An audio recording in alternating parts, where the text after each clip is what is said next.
कवि सूर्यनगर निर्वाचन मंडलीर विभिन्न स्थान में उन्नतीकरण कार्यर माराथन शिलान्यास करछंती विधायक प्रताप चंद्र नायक।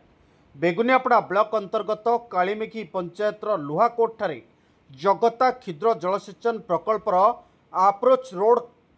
काप्लेक्स योजना माध्यम रास्तार उन्नतीकरण पर भित्तिप्रस्तर स्थापन कर कोदला ठारे बड़ हज क्षुद्र जलसेचन प्रकल्पर मरामती और पुनरुद्धार कार्यर भित्तिप्रस्तर स्थापन होईछि। सेपरी बेगुनियापड़ा ब्लॉक निमिना ठारे क्षुद्र जलसेचन प्रकल्पर आप्रोच रोड काप्लेक्स योजना माध्यम रास्तार उन्नतीकरण पर भित्तिप्रस्तर स्थापन कर बड़ खैरखमा पंचायतर सरदापुर ठारे मध्य मगर घाई ठारे क्षुद्र जलसेचन प्रकल्प आप्रोच रोड काप्लेक्स योजना माध्यम रास्तार उन्नतीकरण पर भित्तिप्रस्तर स्थापन होता बेले 3,17,00,000 टंका व्यय अटकल सुमंडल अंगारगाँ रास्तार उन्नतीकरण पर भित्तिप्रस्तर स्थापन करछंती विधायक प्रताप चंद्र नायक। यह अवसर में पूर्वतन जिला परिषद सभ्य मनोज कुमार पांडी, वरिष्ठ नेता सीताराम पाणिग्राही, जिला परिषद सदस्य प्रतिनिधि सुशांत कुमार स्वाई, समस्त मंडल सभापति, क्षुद्र जलसेचन विभाग सहकारी जंत्री नारायण नायक, कनिष्ठ जंत्री गांगुराम टुडू, पूर्त विभाग एसडीओ मलय साहू, कनिष्ठ जंत्री सत्यनारायण बिसिंग प्रमुख उपस्थित रही।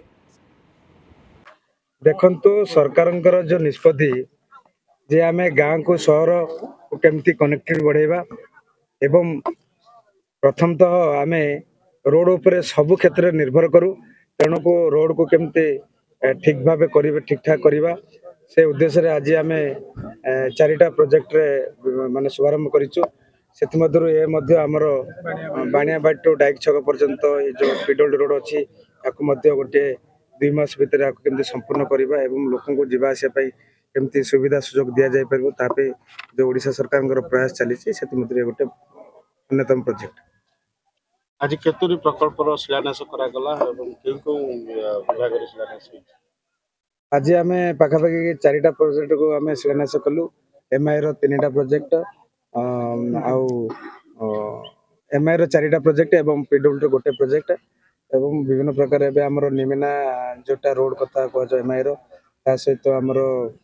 कोदला हज कथा को जो एवं पीडब्ल्यू रो डाइक छकरू हमरो बाणियाबाड़ी छक 5टा प्रोजेक्ट को विशेष करी चासी